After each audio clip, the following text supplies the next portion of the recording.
ladies and gentlemen of all ages, boys and girls. Thank you for tuning in to yet another episode of Angry Meat Production. We appreciate you coming in and letting us be a part of your lives week in and week out. We hope to do our best to present you with something that your eardrums delight in. Whether you're looking at us on YouTube or Rumble, or listening to us on Spotify, Google, or Anchor, or any of the other podcast services that we are currently on or trying to get on. We thank you. And if you don't mind, at the end of every episode, stop by, leave us a comment, leave us a like. If it asks for 5 stars, we'll take 5 stars, even if you don't like us. 5 stars are what it's all about. With that being said, we hope you enjoy our attempt to make our advocation our vocation. Ladies and gentlemen, let the games begin.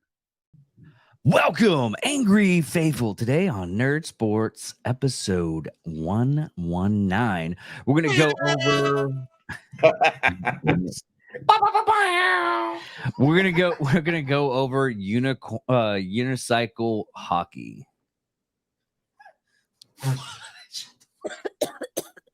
On ESPN 88. Bro, are you serious? Unicycle? I do that every episode. Oh, okay. I do it every. No. See, I finally got somebody.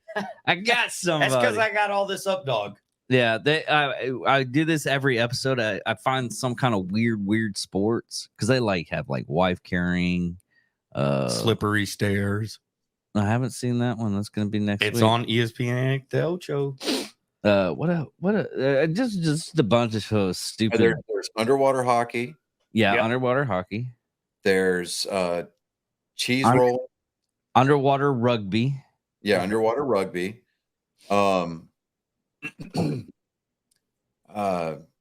It's just there's just been a plethora of things. And Yeah. I'm quite honestly, I'm surprised that David has been, what's the word I'm looking for? Enigmatic about sports. No, that would imply that he has a working knowledge of mainstream sports. There he goes. Hold on. Yeah. Anyways, Oh, Yeah. Nope. What the fuck? I'm dare I say I'm borderline proud of the fact that he's able to find these obscure sports. But all right, so yeah, the trade deadline is today. But I think we should probably, instead of going from the beginning, we start with kind of the transactions that happened today. I think we can cover those a lot faster. The Orioles got right-handed pitcher Jack Flaherty from the Cardinals. There's not been a lot of details released about that transaction yet, so I'm sure some more is going to come out. In the days to come. Sorry, our mic fucked up. The Orioles are they're the surprise, like Cinderella story so far for the second half. They're kicking the shit out of everybody. Yeah, I mean, like they came out of nowhere and just decided, hey, we're gonna take over the East. And I didn't see that coming. I really did. Nobody did, and I'm excited for it because that puts Boston and the New York fucking Skankies all the way at the bottom. Yeah, and you can ask David. I have I have not been shy about my opinion of the 2023 Red Sox. It's been I have no hope that we're going to make the playoffs. If we make a wild card appearance, great. I'm not going to expect too much. The bar's been set kind of low this year. So I'm not mad with you guys got Duran, you guys got Casas, but Devers, his fielding, his fielding is atrocious, dude. I don't know what's going on. The dude, Gold Glover, yeah, but when you think about the stock, when you think about the inventory of third basemen across the American League, right, the hot corner has not been that great. over the last few years. Well, you got Nolan Arenado. He's in the National League. Oh, we're talking American League now. Yeah, we're talking the American League because Okay, they have a Gold Glove for both leagues. So, yeah, I'm just like, if the Red Sox did something smart this year, okay, they would hire Dustin Pedroia as a fielding coach to have him come in starting in the spring and just work on defense. sure.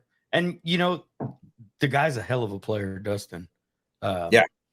He puts Kiki to shame if you think about it. I mean, he put a lot of people to shame. It's just unfortunate that Manny Machado had to take out his career by spiking him in the knee. Yeah, and I can't, dude. Manny Machado is an ultimate scumbag if you think about it in MLB. I The mean, dude has an attitude problem. seeing Chris He's Sale, never played fair with anybody else. He doesn't like talking to people. yeah, and seeing Chris Sale strike out Manny Machado for the final out of the 2018 World Series. Ceasefire? I don't know what happened. Hold on. I mean, I can hear everything. It still says live. See, we can only hear you on the laptop right now.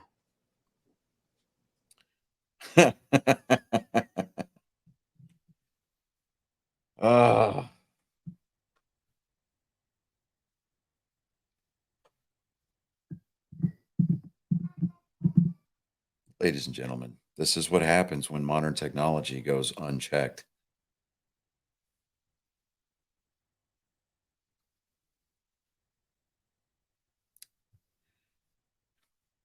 I know hear you speako. Oh, hold on.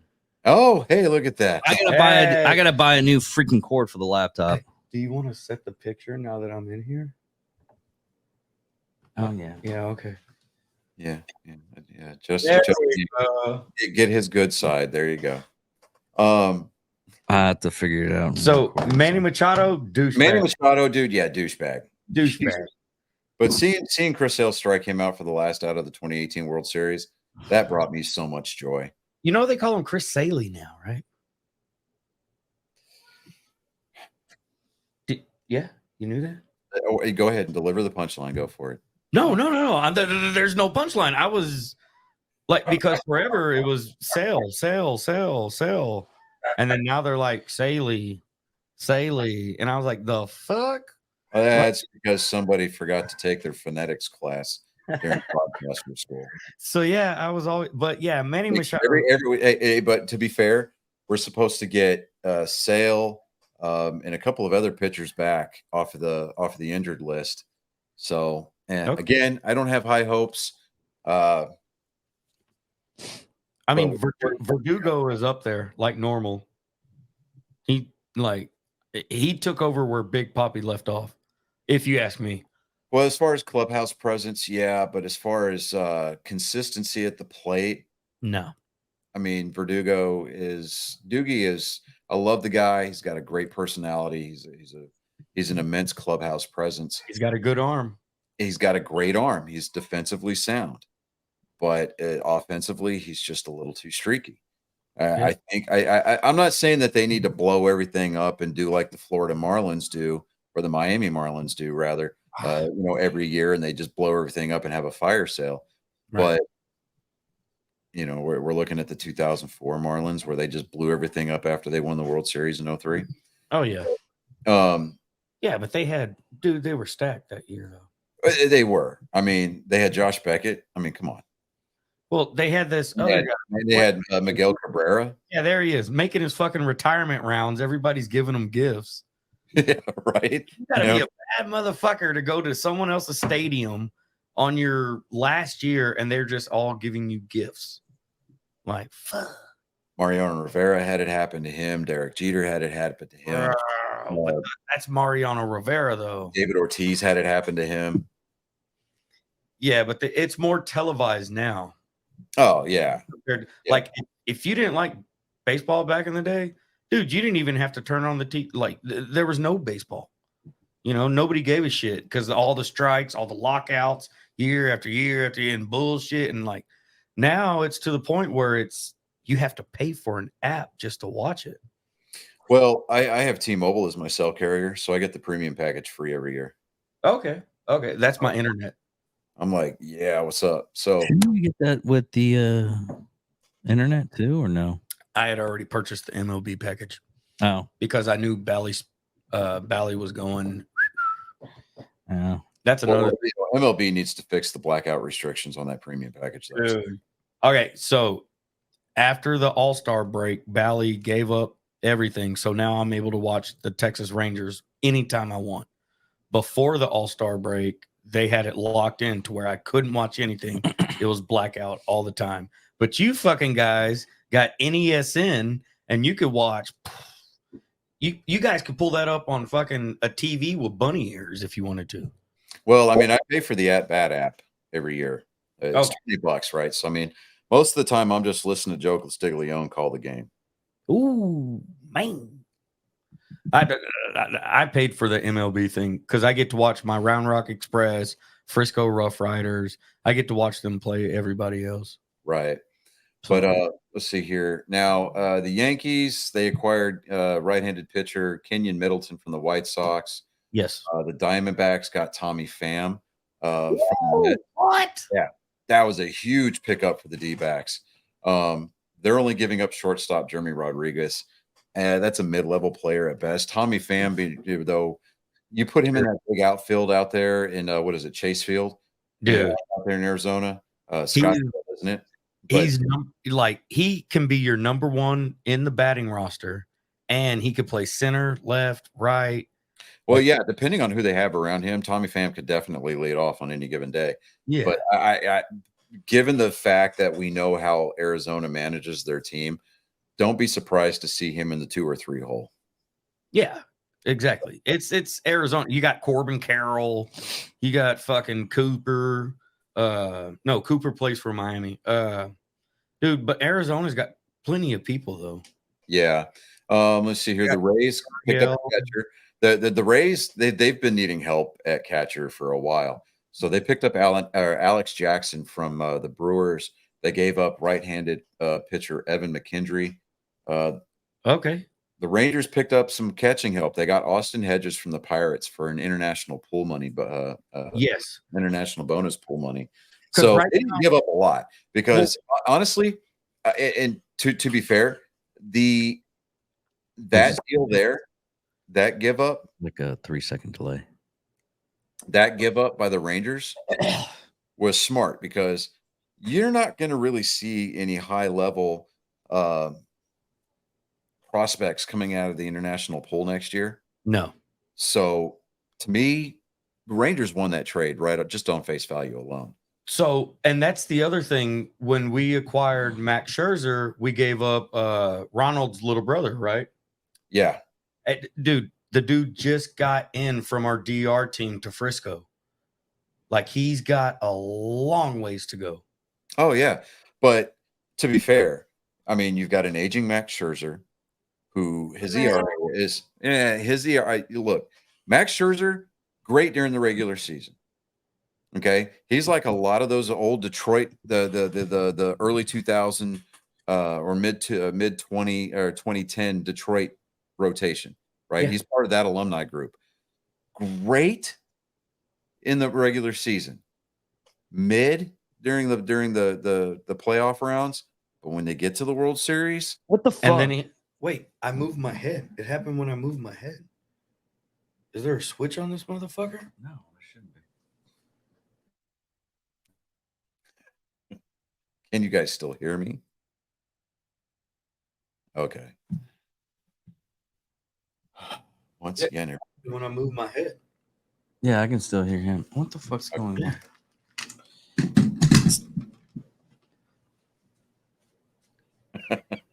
I tell you what, I'm going to go ahead and just keep on so that way we don't give our people dead air. Okay. I'll back you up. I'm right here. Okay. So, but with Max Scherzer, Justin Verlander, I mean, their performance, they've each, between the two of them, each have one World Series or 2 World Series wins between the two of them, one apiece. And it took, Justin Verlander didn't get his until last year. You can't hear me now? Yeah. Can you Yeah, hear me, David? Yeah. I mean, Justin We're all Verlander didn't three. get his We're all first World Series win until last year, and that's only because he had a stacked offense last year when he was with the Astros. Bro, and he had good rotation behind him. Yeah, I mean, he had a good bullpen back there. So Fucking have you seen Framber Valdez pitch? yeah, Dude. dude, I live down here. I live an hour south of Houston. Ugh. I'm in the middle of Astros country. Where you at? Longview? Beaumont? No, Lake Jackson. Ugh. Oh, yeah, dude, I love it down here. Out there with all the bios. Hey, I'm 12 minutes from the beach, dude. Oh, I know. We just left from Crystal Beach. So Okay. But, I'm not a real big fan of, the Scherzer deal. We'll see how that pays off because yeah. Scherzer's getting older and his stuff is not that great. I mean, he manages to pull a cloudy gem out of his rear end every once in a while and has a great performance. But a lot of times, I mean, dude, he got rocked by the Red Sox Bad. 4 weeks ago. Really bad. Bad. Bad. You know? Bad. So I'm not mad that we acquired him, but he is not Detroit Tigers Scherzer No. at all. And that's the point I was making is that you've got that alumni, you've got that core rotation coming out of that Detroit Tigers group. Yeah. And the only two that are still pitching are Verlander and Scherzer. And both of them are on they're in their twilight years. Yeah. They both last year signed ginormous contracts. And Yeah. now this year they're like, bye. And it kind of, I don't like to sympathize or empathize with any fan of a New York team. Well, But- being in the military, I know a bunch of Puerto Ricans. So I make fun of them a lot.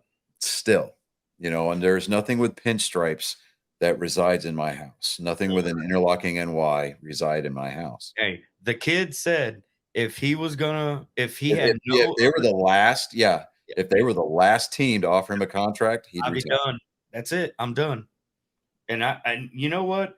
Growing up, you think the Yankees are like ultimate primo number one, but once you get older and realize the type of baseball they play, nah. Yeah, I mean, trust me, I know about some Ken Griffey Jr. Oh shit! Okay. When my dad, all right, so before we started the show, we were talking about our military experience, and my dad spent 20 years in the Navy. So his last duty station before he retired, we were stationed in Washington, just outside of Seattle, right? So Wait, hold on. What's the name? Bremerton, PSNS, Puget Sound Naval Shipyard. Bremerton, yeah. Yeah. So we would go down to the ferry docks and we'd ride the ferry across the sound and walk to the old Kingdom. I got to grow up basically watching Griffey Jr. play. Yeah. I got to watch games where him and his dad were out there roaming in the outfield. Yeah. But I was never a Mariners fan. Yeah. So I started reading up and learning about the game, and then just God smited me and said, "Thou shalt be a Red Sox fan." And I've been getting my teeth kicked in ever since. But It must have been Nomar. and I know that the next time I go to Boston, if anybody up there listens to this show and then they recognize me walking around the streets, they're gonna want to kick my ass for it. But I think Noma was a little bit overrated. Nomar is very overweight. Like the dude fucking When Noma was traded to the Dodgers, bro. I was a big career went downhill from Johnny there. Damon fan. Johnny Damon, bro, love the dude.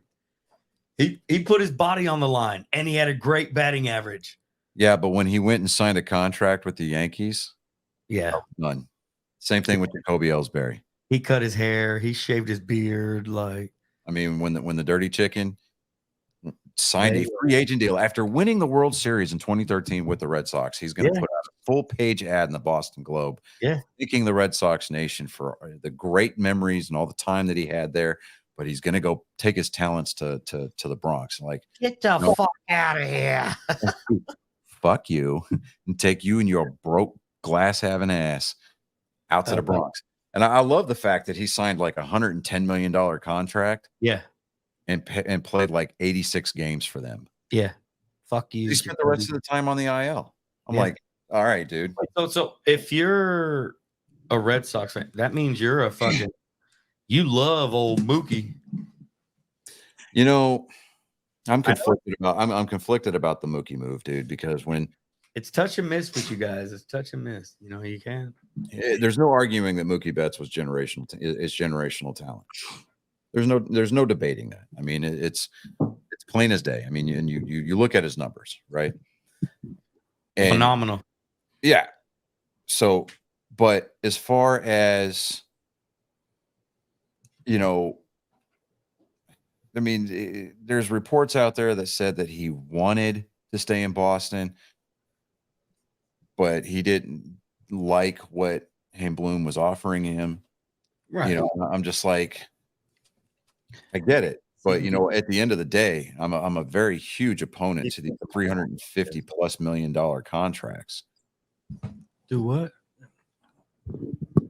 Hold it for me. So you can watch it at the same time. So, you know, I'm a very huge opponent to these huge $350+ million contracts because ultimately, Yeah. I think they're going to price people like you and me out of the game. Done. Well, it's not as bad as it is in soccer. Soccer, they just signed somebody for like what was it, $750 million? The fuck? Well, I mean, so think about it like this, Soccer David. is like where you but get paid. That's but think about it like this. $750 million, dude. But think about it like this. Soccer players, dude, they play almost the entire year. Yeah. Okay. And I mean, they're out there running for 90 minutes. And they've got 3/4 of the world for merchandise, buying tickets. So those clubs can afford to pay those big contracts because they don't have things like salary caps. They don't have things like luxury tax limitations like MLB does. Right. The problem with MLB is the fact that, yes, while we have a worldwide audience, the attendance is limited strictly to the continental United States. Oh, exactly. So you're limited to, okay, well, if you're a Dodgers fan and you live in Florida and you want to go catch a home game, guess what? You're hopping your butt on a plane, you're flying over the Midwest, you're landing in LAX, you got to pay for the hotels. And I mean, and you got to spend a lot of money just to go to Dodger Stadium. Well, I'm a Red Sox fan. Okay. I'm glad that I've had the opportunity to stand on the field at Fenway Park. You know, That's dope. Okay, so in my wedding band right here, Max, that's from the warning track at Fenway Park. Oh my God. I proposed to my wife on the field. I'm gonna say some Boston shit. I knew he was gonna say some Boston shit. Hey, you know what? You say what you want. I can't hate because my wife's oldest son, who's 18, he lives in Attleboro, Massachusetts. Mm-hmm. Dude, his team is the fucking Red Sox. His dad team, fucking Reds, and his dad's a veteran. And then his stepmom, she's still active duty. And me and my wife, we're both 100% DV. But it's like, bro, you want to be a fucking Red Sox fan? And he's like, yeah. But I can't hate because you guys, y'all are one of the original fucking teams, and you still do it. Like, you guys are still in it. It's the fucking Red Sox. You can't hate on them. Yeah, hate all you want, but it's the you can. But most of the time, the people that do hate on the Red Sox always cling to their 27 rings.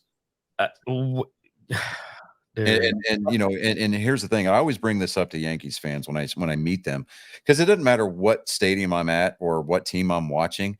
If I'm at a live ball game, I've got my Red Sox gear on, right? I got a rep squad. So I always run into Yankees fans, especially in Arlington, and it's hilarious. And I'm like, so I always bring this up. I'm like, how many Yankees fans does it take to change a light bulb? None, because they're all too busy standing around talking about how great the old. So and one guy drunk off his ass wearing a Jeter jersey, he's like, I got to give that one to you. And I was like, I know you do. Bro, your Boston accent is spot on. I'm not gonna lie. Oh, dude, it was atrocious. We were there for a week, 2 years ago.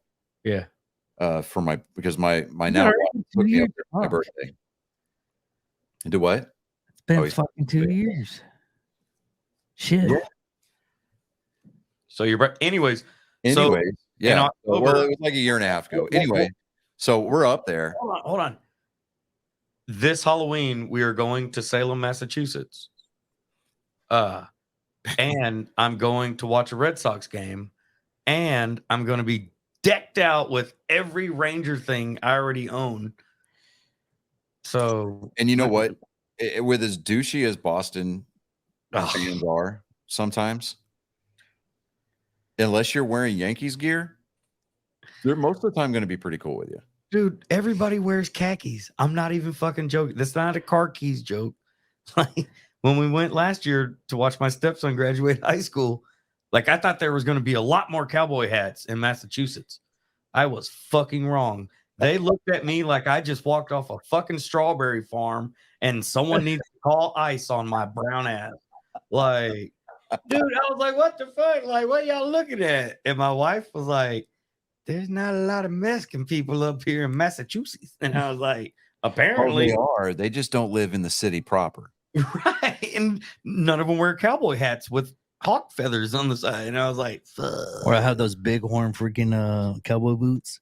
Nah, come on, bro. I'm half Mexican, not that full Mexican. I got the cobras on the ends. Yeah, but we were there, and like we got to our hotel. We stayed at the Omni Parker Hotel, and then like literally across the street from the hotel is the cemetery where John Hancock is buried, right? Fuck. So we're like right in the middle of the city center. And so we're walking around, and we're not even in the city. We're not even checked into our hotel for more than 3 hours. And you start hearing it coming right out, just oozing, right? It was funny because the next day we went to Fenway. And after we got done with that tour, we went to the Clask and Flagon, which is that pub right across the street, had a beer there. Right. And then we went around the corner and there was a Wahlburgers there. So it was like, all right, I'm hungry and I want to eat at a Wahlburgers. Please Wasn't tell bad. me you didn't. It wasn't bad, It bro. wasn't bad. It wasn't bad. I ate at the Wahlbergs at the Bass Pro Shops in Memphis, Tennessee, with the pyramid. You know, That's because you ate at one of their remote chain locations. bro. This one was in the Fenway neighborhood, and it was really good. Yeah, most of the stuff is in Boston that is actually. If you go to the actual location, Because Paulie, their brother, the one that actually owns and operates, Yeah, the chef. yeah, Yeah. he has direct influence over the local locations. So Not Memphis, Tennessee, though. right, they hire somebody out and they run it there, and they usually have like regional things that they put on the menu. But the location that I went to, they had this burger on there called the R Burger, the OUR burger, right? Because it was the burger that they grew up eating, right? Yeah. No shit had government cheese on this burger, Bro. And they had I got a chicken sandwich and it said Gov, but on the menu it says government cheese. That's the Memphis right there. That's all I gotta say. And I was like, the fuck? I said, man, fuck it, let me get that chicken sandwich. Yo, this shit was thick, didn't melt, straight up government cheese. Yep. But we were leaving. We were leaving to go walk around, and I went to go open the door for my wife, and Yeah. dude, that door pushed back, right? And there was a couple standing outside, and the dude, and I'm not kidding you, it made my entire trip. He goes, "Yeah, those doors are wicked heavy some days." I was like, that I mean, I was like, "Hey, I appreciate it." So we walked away. I looked at her. I was like, "My whole fucking trip's just been made." She goes, "What?" That's it. That dude said wicked. That dude said wicked heavy. I was like, "Oh my god, yes." But So- When we were in Attleboro, we stayed at a hotel, and right next door to us was an Irish pub. And I was like, fucking sweet. Go there the first night. Dude, they had, I can't remember. Oh, their name was the Spittin' Vinnies.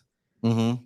And they performed country songs by way of trumpet, washboard, and disgusting New England accents. And I was not mad.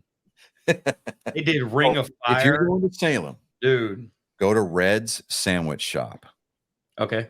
Okay, because Samuel Adams, the Samuel Adams, and the Okay. Sons of the Revolution used to meet there during the Shut up. Revolutionary War.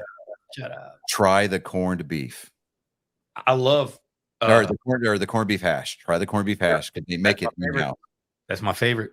Mine too, dude. I take 2 cans, throw it in the cast iron, crisp it up, and then I flatten it out, put some eggs in there, stick it in the oven, Oof.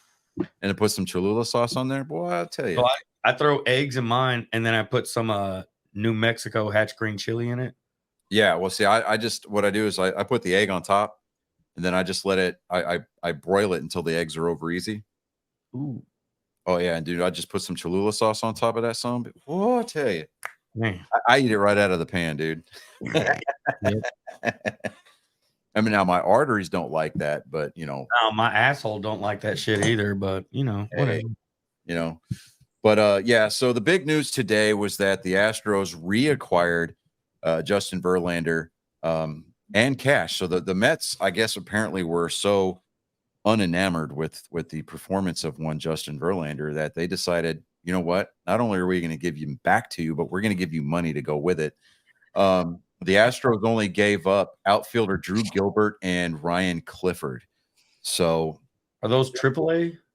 let me see They here. have to be because I've never. They might play for the Sugarland Skeeters. Well, okay, so Gilbert, no, they're not the Skeeters anymore. They're the Space Cowboys.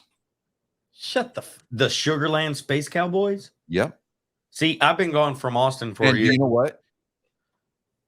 I bought one of their hats, one of the Space Cowboy hats, because it looks fucking cool. Yeah. You know, Do- so I'm like, I ain't mad about it. Do It's you know- kind of okay. So you've seen like the Netflix remake of Lost in Space? No, I rely on the original Will Robinson. I do too, but the remake had its merits. Anyways, it looks like the robot from the new Lost in Space. He's wearing a bandana. He's got a fucking cowboy hat on, dude. It looks cool as shit. Okay, I might watch that shit now. But yeah, I didn't know Sugarland. I haven't been able to go to a Round Rock Express game this whole year. So normally that's the only time I see Sugarland. The Sod Poodles, the Rock Hounds is when they're playing the Round Rock Express. Yeah. Good old Amarillo Sod Poodles. Yeah. Hey, you got the Corpus Christi Hooks. Yeah. Man, you got all types of stupid fucking names here. Oh, yeah, dude. And they keep changing, but it's all good. But Did no, you see, so you know who else is going to be a Dodger? Lance Lynn. I did see that. Rich Hill went to the Padres today too. Damn, I didn't see that. I've been busy all day, man. I had to. Yeah. I had to So go. talk to- they acquired Yeah. Rich Hill, first That's baseman actually cool. G-Man Choi from the Pirates. They only gave up left-handed pitcher Jackson Wolf, outfielder Estuar Serrero, and first baseman Alfonso Rivera. But for Whoa, the whoa, whoa. Who got wait. Jimmy and Choi got traded from the Pirates. G-Man Choi from the Pirates, he's going to the Padres. Bro, him and Ha-Sung Kim are going to have a great time. That's 2 Korean dudes. Yeah, I mean, yeah, it's going to be great. But as far as what New York got back from Houston for Verlander, they got Houston's number 1 and number 4 prospects. Their number 1 prospect, which is Gilbert. Drew Gilbert. He's number 38 over. He's number 38 overall in the baseball.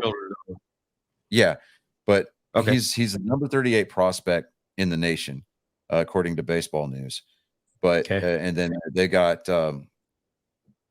Ryan Clifford, which is the number 4 prospect, was the number 4 prospect in the Houston system. Gilbert, he's actually I'm sorry, he ranks number 68th on the MLB Pipeline's top 100 list. He's so far this season in the minors, he's hit 274, he's got 12 homers, and he's got an 822 OPS over 81 games. And let's see, he was selected in the first round. Was that AAA or AA? It doesn't say. It might have been AA. Dude, if that's AAA, this year. I was about to say, if that's AAA, that dude should be in the lineup right now. Yeah, he should have been in the show. Yeah. But let me see here. Yeah. And actually, he was still in AA because he spent most of this season in AA. Clifford, he was another 2022 draft pick. He was picked in the 11th round. He's currently playing in high A, but he's got a he's posting 291, 399, and a 520 slash. He's got 18 homers over 83 games in the minors this year. That's high A before he gets to That's double. high A. No, that's high A. Yeah. Okay, yeah, that's good. yeah. Those are good numbers. They I mean, are, and they're promising, and they are on par with what I envision the prospect tag to be attached to. Exactly, because those are post high school and maybe sophomore, junior college kids. Yeah, So he should be a young dude, fucking. and he's doing that with a wood bat, not an aluminum one. Woo-wee, baby. I love it.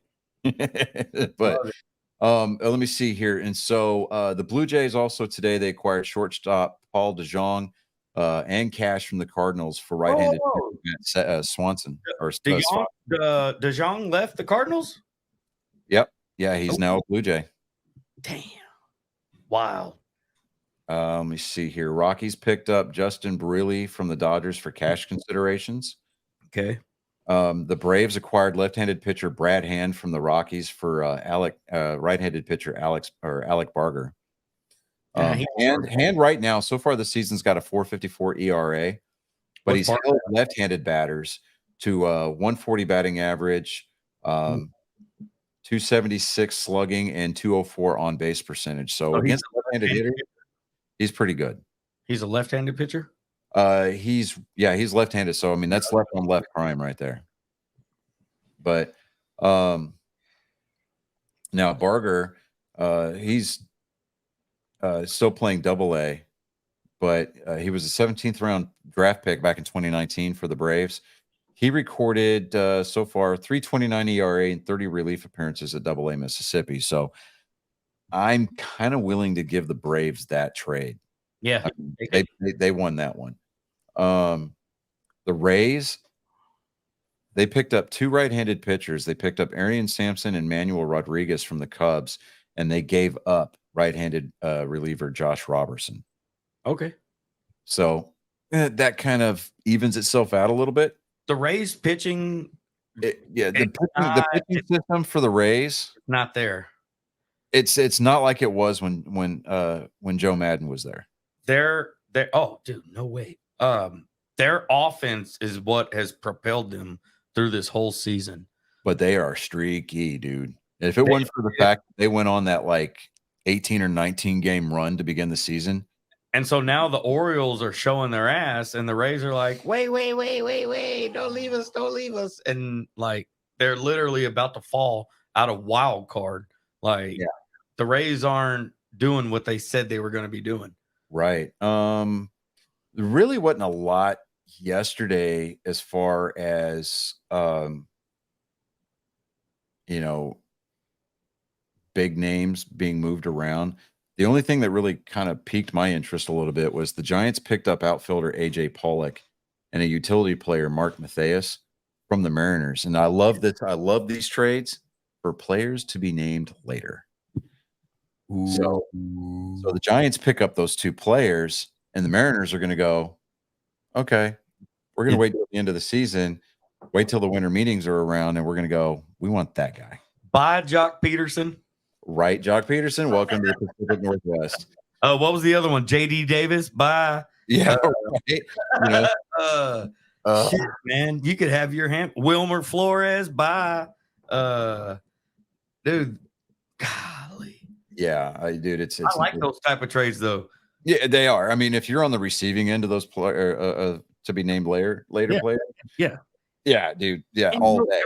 Everybody on the Giants roster is like, fuck, is it me? Is it me? Is it you? Is it like fuck? Yeah, that's incentive for them to like play out of their ass. So that way, if they do get selected, they can ask for a bigger contract. Now, so is it basically like a gift of surprise from like The Witcher? Yeah, kind of. Not really. Yeah. Okay. Yeah, you're right. Pretty much. I give you a few guys. Yeah. but I gotta wait until you tell me who you're gonna give me a few months down the line. Money wise, though, like I gave you like this much, you got to give me the exact same back. Oh, okay. Now, okay, so the Rockies, every once in a while, God, they fucking suck this year. dude, but every once in a while they come up with like this really intriguing trade, right? So back on the 30th, they traded a couple of players. It was a total of 4 players that exchanged hands between the Angels and the Rockies. The Angels picked up first baseman C.J. Cron. Dope. And outfielder Randall Gurrick, or Gierchuk. That's how you pronounce his name. Now the Rockies, they got right-handed pitcher Jake Madden and left-handed pitcher Mason Albright. Now, here's the split on that. Okay. Colorado also sent $2 million to the Angels. They get back the Jake Madden was actually a part of the Rockies at one point. So they just sent $2 million and said, here, give him back to us. Okay. He was when Jake Madden went into the Angels system, he became the Angels' number 8 prospect in their system. Okay. Okay. And left-hander Mason Albright was ranked number 28 in the Angels system. Okay. So, but it's kind of funny because CJ Cron, he's got a 780. He's bad at percentage. He's got 11 home runs, and that's in 224 plate appearances. Gierchuk has got an 860 OPS in 64 games. Who, Grichuk? Yeah, Grichuk. Yeah. Dude's dope, man. He's playing. He's all about it. He's hitting, he's fielding, he's doing everything. Right. Can't lie. The dude is performing. Now, here was the kicker. From the 30th, the Rangers surprisingly are in first place and have been all year in the American League West. Yes. Everybody thought that the Astros were going to just retain their title. They were going to run away with the division. They were going to what? The who? The Astros. I'm sorry. Did I say the Angels? Tweeters? The Trastros? Go ahead. Look, I'm married to an Astros fan. She also married into the nation. So Trastros. Hey, you know what? I was happy to see him win. And here's the only reason why I was happy to see the Astros win last year. Dusty Baker. Well, 3 reasons. 1, I hate the Phillies. Ah, man. No, I hate the Phillies. They got some. And here's why. Specifically, it's not the team. Okay, not the team. I love me some Kyle Schwarber. Right? Do not get me wrong. What about Bryce? But fans from Philly. Alec Bohm? What about JT Realmuto? What about JT? I'll give you. JT, what about I'll give you. Segura? I'm okay with him. Okay. My disdain for the city of Philadelphia's sports fan base.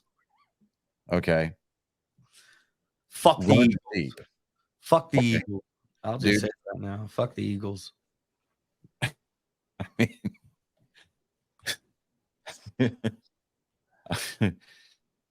I was glad because last year Philadelphia had 3 of their professional teams vying for a championship title at the same time. They all choked. All of them. Soccer, basketball, and baseball. Bye. Now. Or no, it was football. So yeah, football. Yeah, football, soccer, and baseball. All of them choked. Oh, we're making David sleepy. Did you see him? No, I'm still trying to wake up. Oh, okay. You ain't got a lot to kick it, Craig. Anyways. I mean, if you have to step away to go rub one out, David, go for it. Oh, no. You need to hear that. No. That puts me to fucking sleep. Yeah. The dude fucking hits the light switch with the cum shot. Like, he's good. The side straddle hop in cadence. Okay. But the Rangers on the 30th, they picked up left-handed pitcher Jordan Montgomery, right-handed pitcher Chris Stratton from the Cardinals for shortstop Thomas Sagassi, and right-handed. Now the Cardinals picked up 3 players from the Rangers. Sagassi sucks. He is not as good as everybody's putting out. Just like Jack Leiter. Jack Leiter fucking sucks. He was the number 1 pick. Then we got Kumar Rocker, the number 2 pick. Mhm. Kumar has well surpassed Jack. Jack is fucking garbage, and he's You're been not going to get any arguments out of me. okay. I'm just saying. The only legacy player to this, there's only 2 legacy players that I've been remotely impressed with. Okay. And we're talking about continuances like second generation players, right? Prince Fielder. I'm talking current players. Oh, Okay. Kevin Biggio, Bo Bichette, Vladdy Jr. Vladdy Jr. and Mike Yastrzemski. Dude, Yastrzemski is a gangster. Dude. Man, And it's not just the name that I'm rooting for. I think that he is an actual, honest to God, well-rounded ball player. he fielding, hitting, base running, it's all there. That's all you need. That's all Yeah. you need out of a ball player. I mean, And you know, it says a lot when because he was drafted by the Giants. When the Giants came to Fenway a couple of years ago and they played, Mike Yastrzemski hit a home run in Fenway and got cheered. Yeah. Yeah. You know who his fucking dad is? Like, His grandfather. Yeah. Carl. Yeah. Yeah. So, dude, Carl, like, but Sagasi, I mean, I'm not impressed. Let me see here. I already traded him on my video game. I said bye. Watching him, I was Yeah. like, So God, dude, like, what are you doing? He looks like Devers out there. Like, it's like, what the fuck? I am going to start calling the Texas Rangers almost like they're the retirement home for the New York Mets pitching rotation. Okay. Well, DeGrom is coming back, is what they say. Right. They say that. I can't. But they traded one former Mets all-star pitcher for another. Who? Well, I mean, they didn't trade for him, but they replaced one with another. It's like, oh, well, okay, well, the Mets had something good going on up there, so there must be something in the water. Yeah. And then you go out and get Mad Max, and I'm like, okay. Mm. We'll see. Because, I mean, The Mets. Scherzer had to waive his no-trade clause and exercise his 2024 player option for $43.33 million. He wouldn't be going to the Rangers. He'd be going to the Yankees, back to the Dodgers. He'd be fucking doing something else. But because he didn't exercise the no trade clause, bye. Have fun in Arlington. How long does that stay though? What do you mean? No trade clause. Well, it's done. Well, now. okay, so he exercised his player option for next year. So he's going to be in a Ranger uniform next year, if I understand it correctly. Okay. So after the 2024 season is over, he has the ability to go into the free agent market. Okay.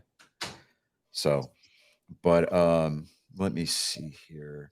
The Astros did pick up Kendall Graveman from the White Sox. They traded catcher Corey Lee to the White Sox to get him. So I'm okay with it. I mean, he's got a 3.13 ERA, 23 regular season innings. He's a relief pitcher. He's got a 1.64 ERA and 11 postseason innings. So for some reason, there's a switch that gets flipped. He's a different animal during the postseason. I'm okay with that. Is that the same? Okay. Because what was it? Is it like how they play shitty until they're traded, and then when they're traded, they like play really good? Well, sometimes, and it's not that they do it on purpose. It's just I think that sometimes, players are just not a good fit for certain organizations. Well, you also have that whole. I mean, it's like the people that are coming out of military or something like that. The last couple of months, they're just fucking worthless because they don't give a shit anymore because they're getting out. No, it's not that, because no player sits there and thinks, well, I'm just going to get traded this year. They don't go into it like that. And if a player's in what they call as a contract year, where it's the last year of their existing contract and they're coming up for free agency or arbitration or something like that, they want to perform the best that they can so that way their value increases. Now, in instances where you're talking about somebody getting traded, that trade is not discussed. The players for the most part They know that at any minute they can get traded, but they don't play like, oh, well, I'm just going to get traded. I don't give a shit. If players are not doing very well, they may be considered trade fodder, but it's not necessarily that they are doing it because they want to go somewhere else. When you see a player start to flourish when they go to a new team or they go to a new market, it's not because they didn't want to be where they were at. It's just sometimes the organization that they were in just wasn't a good fit. Whether it's the coaching style from the pitching coaches to the hitting coaches, or just fundamental disagreements with the manager, kind of a situation. Well, I mean, look at everybody thought Juan Soto was going to be San Diego's new fucking, best thing ever, and then. Yeah, he actually, I think I saw his name come across the trade blog. Or I trade his ass. The dude sucks. They throw him in left field because he ain't got an arm. His on base is fucking garbage.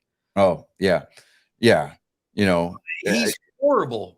Yeah, he is. And now they made it like this big old thing, like, oh, it's the Soto shuffle. Oh, here he comes again. And it's like, bro. The only reason Juan Soto is as big of a deal as he is because of what he did in the 2016 World Series. Exactly. That's it. With Washington. Yeah. I mean, and you might be in agreement with me here, Max, but it's like, okay, so last week I made this big deal about Mike Trout and Shohei Ohtani are wasting their careers away playing in Anaheim. Big time. Big time. Big. I mean, you've got generational talent, 2 players with generational talent on your roster, and you have your front your front office whoa. has 0 aspirations for making the postseason. They don't care what you do. They don't care. I mean, they're sharing a market with the Dodgers. And so they know that they're not going to be able to outspend the Dodgers, but that's not going to stop them. I mean, all they care about is just bringing people in. They're treating their team like it is a business. Yeah. And what's wrong with that? Look at what happened to the Oakland Athletics. Yeah. You mean the soon to be Las Vegas Athletics? Yeah. They're going to Las Vegas next year. And I feel bad for Tony Kemp, Laureano. Like, these guys are real ball players.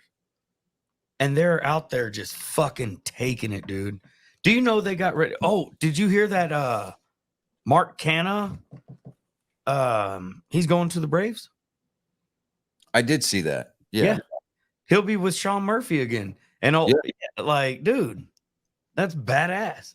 Yeah. And because I feel for these guys when they come from garbage you got to imagine right now, you see Miami Marlins winning, right? Yeah. So imagine if Shohei and Mike Trout were in Miami. If Shohei and Trout were in Miami with Soler, with Arise, with Alcantara, dude, like, the manager would outplay would manage themselves. He would manage his team out of the playoffs, and then the front office would have a fire sale. You really think so? Yeah. I mean, because that's what I'm always thinking about. Derek Jeter sold his share of the team. He's not part of that ownership group anymore. In Miami? Yeah, I know he did. So once Jeter left, they really didn't have anybody guiding them as far as I mean, and then what you're gonna have? Oh, you're gonna hang all your hopes and dreams on what, Chaz Chisholm Jr.? No, I mean, come on. I mean, that guy, he's mid at best. Dude, Jazz Chisholm. Okay, look, you know what? He shouldn't. I think this has to do with the whole America appropriation thing, and you know what I mean. Like, they got to fucking get somebody of color on the cover. And don't get me wrong, bro, I get it. Like, they got to sell to the people. Well, so that argument went out the window in 2017 when King Griffey Jr. graced the cover of MLB The Show. Exactly. So you mean to tell me you had to sign? You couldn't put Justin Verlander. You couldn't put fucking Lance Lynn. You couldn't put people that Tim Anderson was better for the White Sox than what Jazz Chisholm was for the Marlins. And you choose Jazz Chisholm? Like, come on, bro. Like, man, I get sympathy stories. Dude, we all grow up rough. We did, because I mean, you guys were born in like the 50s, but you know, being born in the 80s, I get it. You know, like shit was born rough. Like we were rough, dude. We were literally born like a couple of years before you. Not that bad. We were born in the 70s, late 70s. Yeah, fucking Aerosmith and Smooth Emotions and shit. Anyways, hey, you know what? I would take the music of the 70s and 80s over that garbage that y'all grew up on in the 90s and 2000s any day of the week. what is that? What happened? What happened in the 90s? I mean, the 90s was just trying to rehash. They were trying to hold on to what I mean, most of the garbage bands ended up with like shotgun hits. Oh, I don't know. I listened to Texas rap in the 90s, so it was just DJ Screw and Pimp C, you know, all right. SPM, shit You like get that. you get a semi-pass there. Okay, Back on the 26th, though, the Dodgers, they acquired shortstop Ahmed Rosario from the Dude, Guardians. do you And know what how Guardians- badass he is? Yeah, what did the Guardians get in return? They got Noah Syndergaard and cash considerations. Noah Syndergaard is not bad when he's on his game, Yeah, when he's on. but Ahmed Rosario is, dude, they gave up a chunk, bro. Like, when you think about it, the Guardians got Jose Ramirez. They got fucking Bell, Josh Bell. They got there's way more players I can name. I just, you know, but dude, the Guardians are stacked. They have a good team. What's his name? They got Josh Naylor, Bo Naylor. The Guardians have it. But giving up Ahmed Rosario was a stupid fucking deal. Yeah, well, you know, the one that I'm going to be interested to see how it plays out. The Orioles where they acquired right-handed pitcher Shinichiro Fujinami from the Athletics for left-handed pitcher Easton Lucas. Have you seen Fujinami pitch? Yeah, dude. I mean, his ERA is not that great right now, but I mean, it's a kind of a. I mean, he's got what, like 49 and a third innings up to this point, so I mean, it's kind of a small sample size. But like I was trying to explain to David, like you take a player like that and you move him to a bigger market like Baltimore. Yeah. And because I mean, the Athletics, they're a small market team, right? And Baltimore is not large market, but they're a mid-sized market team. They're like upper mid level, right? It's East Coast. Fucking Cal Ripken Jr. Yeah, I mean, you put him in that American League East division, dude. Yeah. and dudes are going to step up. I watched him pitch the other night against I can't remember who I watched. This was only like 2 nights ago, and the dude was fucking killing it. Yeah, like, I mean, he's not Shohei, and he ain't, you know, other Japanese players, but the dude can throw a heater, and then he'll throw you a circle change, a splitter. Like the dude was bringing it, and these guys didn't know what the motherfucker's like 6'7", 6'8". Yeah, because by the time he releases the ball, he's 1/3 of the way home anyway. Dude, you better be swinging. Like you better be like You better start your backswing. Yeah. As Them he's hips- going to his windup. Them But- hips better be in motion before the ball leaves his fucking hand. Like the Right. guy threw deep. And you know, and I know that you know this, Max, but David, part of going to a different market, a lot of it is that unspoken intangible of clubhouse chemistry. Oh yeah. Yeah. Well, that's any kind of thing you have to deal with. I mean, you get one player that actually is Gives really a- great in one area, then you put them into a different team that everybody's going against them. Yeah, you're gonna fuck up. Yeah. Yeah. And you're not going to play your best. One, it's the thought process of being, you know, ostracized at times, and everybody's going to be, like I said, going to be against you. Can I stop you there? Yeah, what? Hey, Johnny. Yeah. Joey Gallo for the Yankees is exactly what David is talking about. Yeah. Okay. see? Well, Exactly. okay. So Yeah, now are you talking about He hit it on the nail. Yeah. Joey Gallo or Yeah. post Yankee Joey Gallo? No, post Yankee Joey Gallo is way better than Yankee Joey Gallo. Oh yeah, Because and he hit it on the net. Like Yeah. he hit it, bro.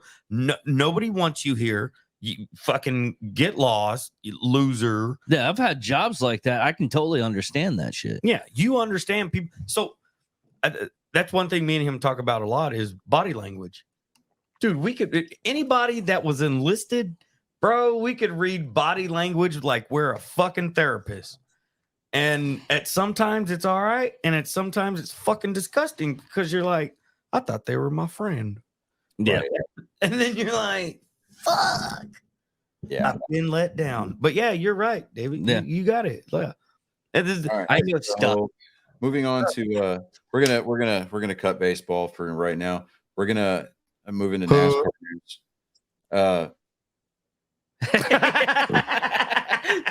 Told you there was like a 3 to 5 second delay.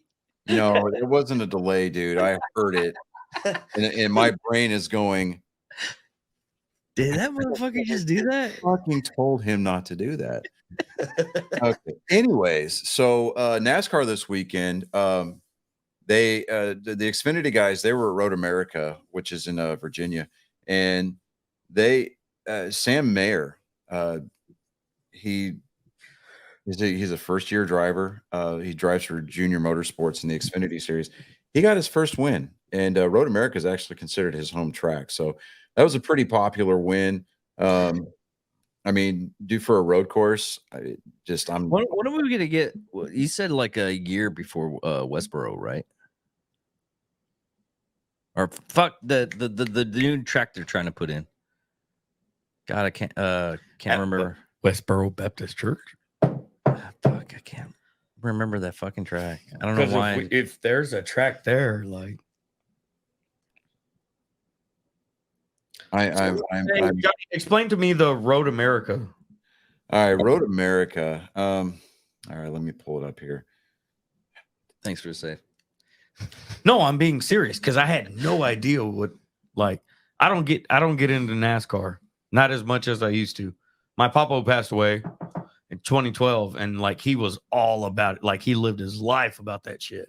But since then, I can't get back into it. All right, Road America.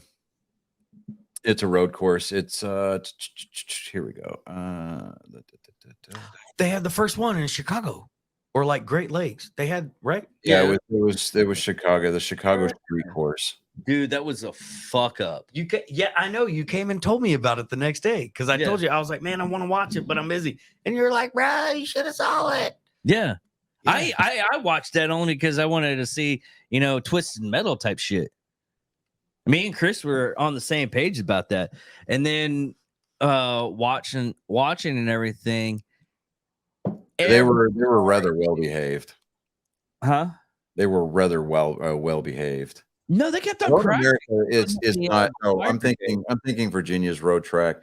Road America is in Wisconsin. I'm sorry. Wisconsin. Wisconsin. The instead of tires, they have cheese wheels. Excuse me. Right. They have what? Cheese wheels. Cheese wheels? Cheese wheels. I don't understand. Oh, cheese whiz. Cheese wheels. Wheels. Cheese wheels. That's David's really shitty impression of a northern accent, eh? Yeah. Oh, Minnesota. Minnesota, Wisconsin. Yeah. Don't you know though? Don't you know, Bobby? There you go. Yeah. I know plenty of people from the Minnesotas. Fucking military dude, I swear. All right, so Road America, it was built back in the early 50s. It started out as a street course around the Elkhart Lake, Wisconsin area.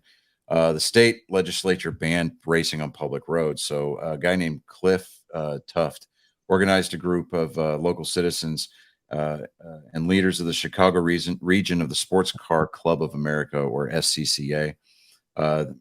They developed plans, bought some property, and they bought about 525 acres in Wisconsin, outside the village of Elkhart Lake. I can't talk today. The track opened in April of 55. September 10th. 19. Okay. Well, Yeah. I don't know, man. Like Texas, we got a bunch of 18 shit down here. So I know the North is a little different. So I just asked. Considering that the automobile was not a thing until the 20th century. Shit, they could have had buggy races. Who knows? September 10th of 1955, the track held its first SCCA. Year of our Lord. The track is let's see, it's 14 turns, 4.048 miles in length. 14. Yeah, so 14 Are they turns. just like 90? no, hairpin? no, it's a road course. So Oh, you've got chicanes, you got straightaways, you've got hard lefts, hard rights.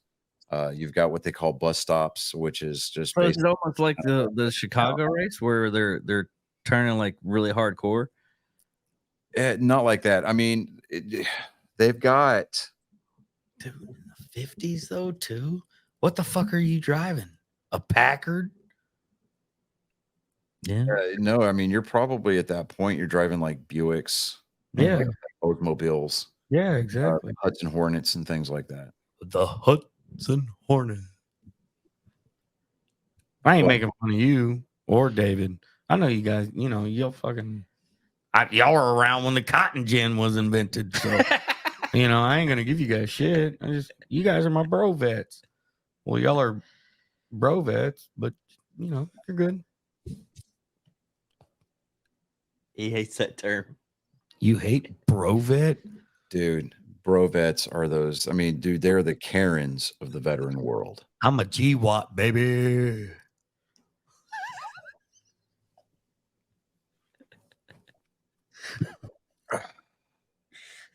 So back in the Cup Series, they had a race this weekend at Richmond. Took out 400. I fucking love who rode the number 17 Ford Mustang for RFK Racing, picked up his third career win. It was his first win of the season. Next weekend, they're going to be at the Michigan International Speedway for the Firekeepers Casino 400. That's going to kick off at 2:30 Eastern. That's going to be 1:30 Central Time. Right now, the standings for the Cup Series, guys, regular season before the playoffs, because the playoffs have got like we got 2 or 3 races left before the playoffs. But right now, Martin Truex Jr. is the points leader. Denny Hamlin's in second. William Byron's in third. Christopher Bell and Kyle Busch round out the top 5. The names don't exchange a whole lot. But the current playoff standings, the way that the point standings work in NASCAR, Max, is that you get points for the wins, right? And the races are broken up into stages. So depending on where you finish within the top 10 at the end of a particular stage, you get the amount of points for that position. So like 10th place at the end of a stage gets you 1 point, all the way up to first place, which gets you 10 bonus points for finishing a stage at in first place. And then you pick up the win, right? You get a win, you're qualified for a chance at the playoffs. And the reason why I say that is it used to be that if you won, you were in the playoffs and you could pretty much just experiment for the rest of the year. That's what I remember. Last year we had 19 different winners. Fuck. So there was guys who had wins that didn't qualify for the playoffs because they didn't get enough points acquired throughout the course of the year. Yeah. Okay. I get it. Like you don't I mean, I get it. I've understood NASCAR my whole life, but they've just been dude, I can't keep up with it no more. Yeah, with this next gen car, dude. I mean, NASCAR has come under fire this year because they seem to keep moving the goalpost as far as like what the standards are and as far as like they keep their enforcement. Well, it's like college football. I can't keep up with that shit. College football, baby. I can't wait for UT to be back on my TV.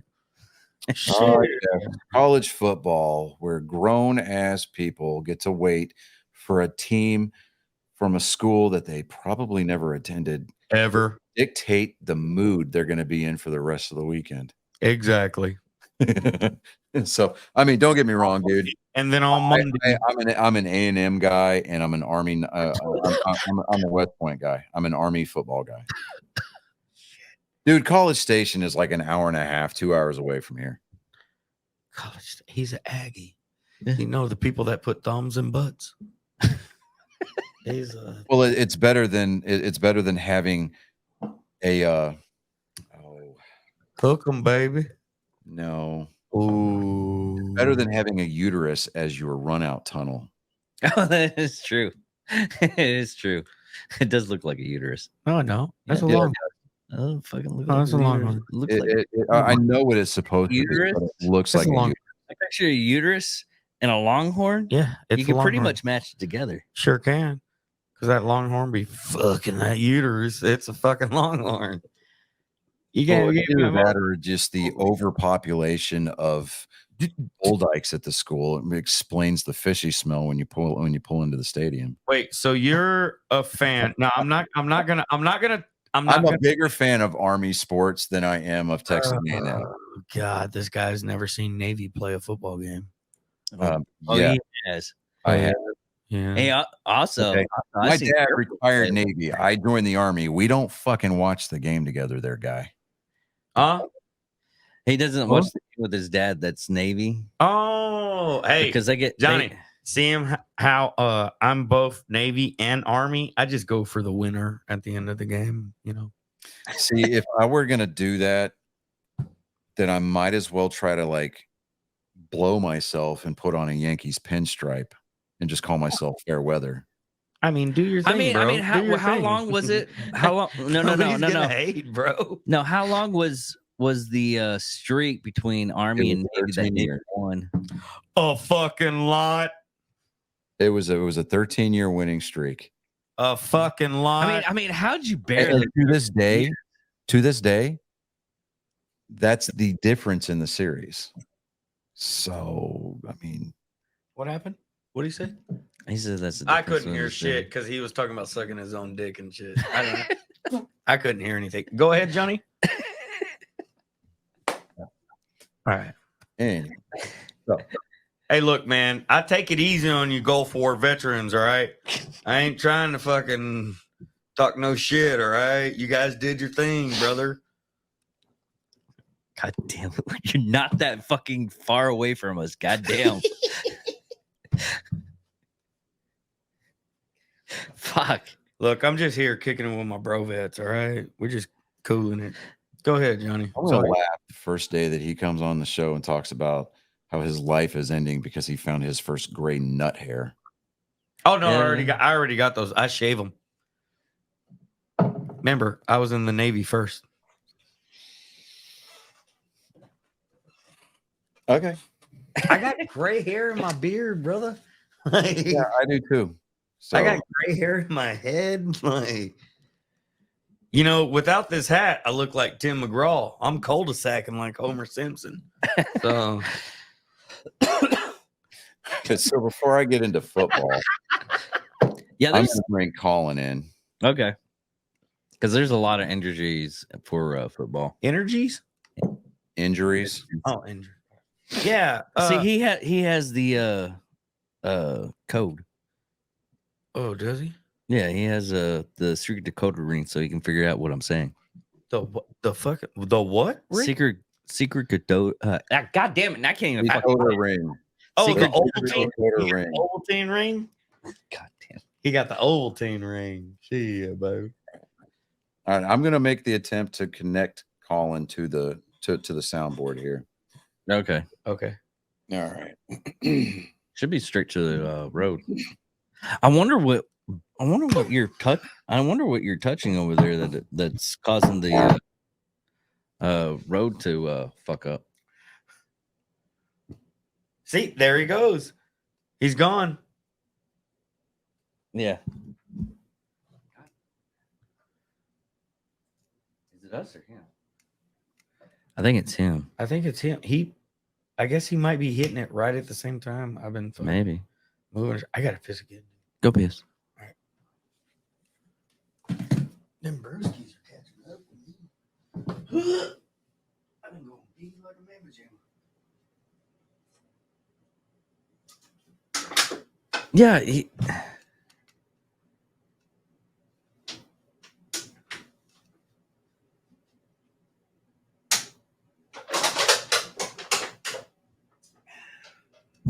Yeah, I can't hear you.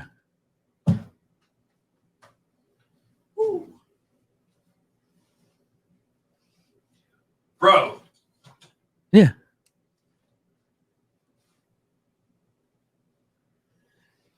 You didn't see that? Talking about with your fucking fanny.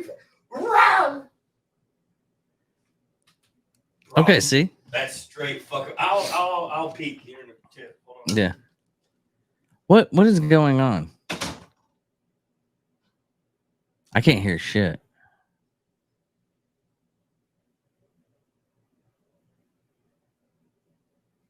It should be just automatic.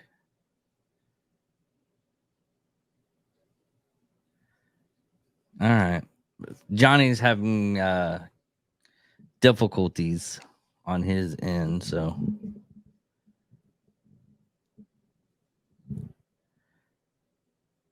God damn. We are not having good time with our audio equipment today.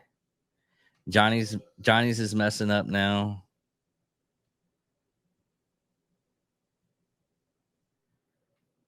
I wonder. Let's see if I can.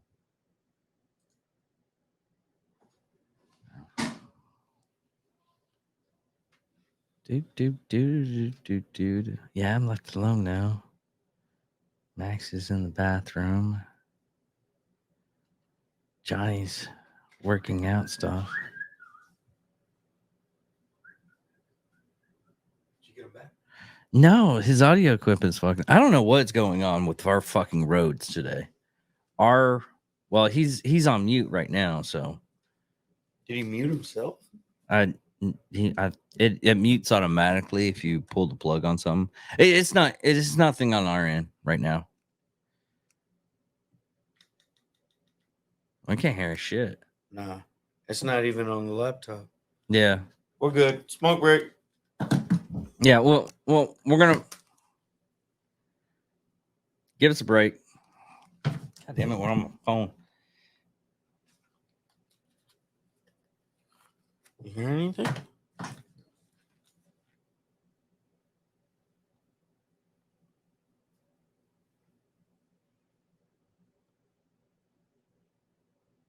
Go ahead and have a smoke. I'm waiting to hear him. Hold on.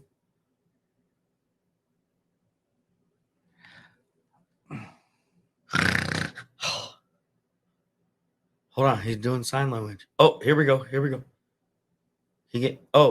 That's the international sign of Zoink. No, Give it up. hold on. Yeah. His shit's muted. It says it right there, muted. See it on his screen? He's typing right now. Huh? No, what I'm saying, look. Here.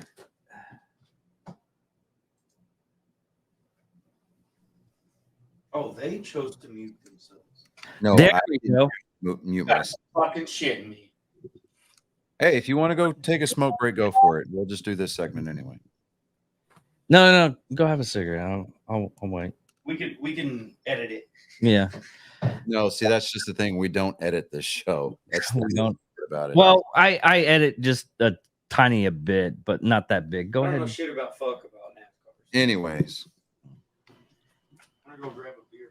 You Okay. need one? No. What happened on your end? It just disconnected totally? yeah, it just disconnected.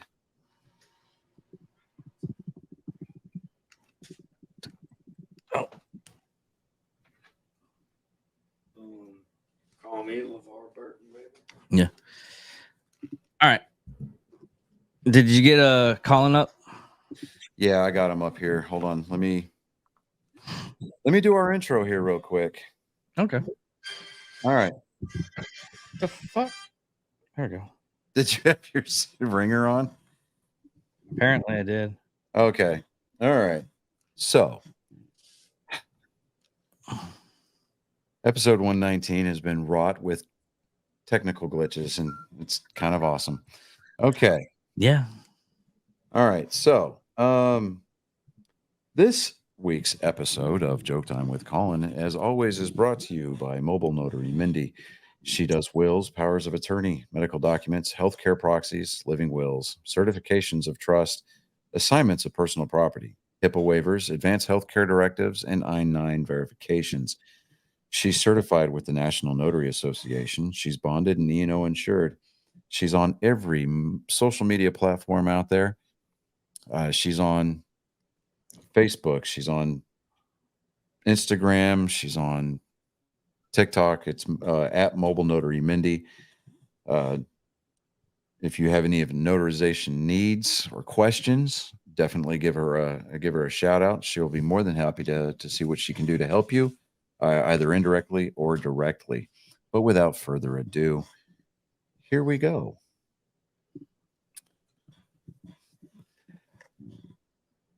So, arising from the smoke, the fire, and the trashed landscape that is the plane wreck of this week's episode comes a sense of calm, a sense of familiarity, a sense of something foreboding on the horizon. Don't run, because it won't do you any good. He's faster, stronger, smarter, gives less of a rat's ass about things than you do. It's my genetic code on display for your ear holes and your eyes to feast upon. It's joke time with Colin. Quick question: Was that joke I sent you a no go? I didn't even see it, dude, because I was too busy trying to wrangle.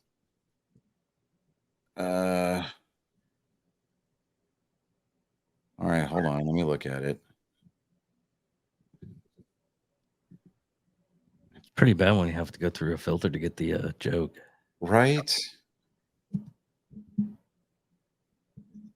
Yeah, that one's a no-go. I mean, yeah, that one's a no-go. Okay. All right. Was that the only one you had? No, I have another one, but I'm 100% sure that's a no go. So I just, You know what? Just go for it. Just go for it. Because at some point, people are going to figure out that we just don't care anymore. Go for it. You know who the best Jewish cooker is? Hitler.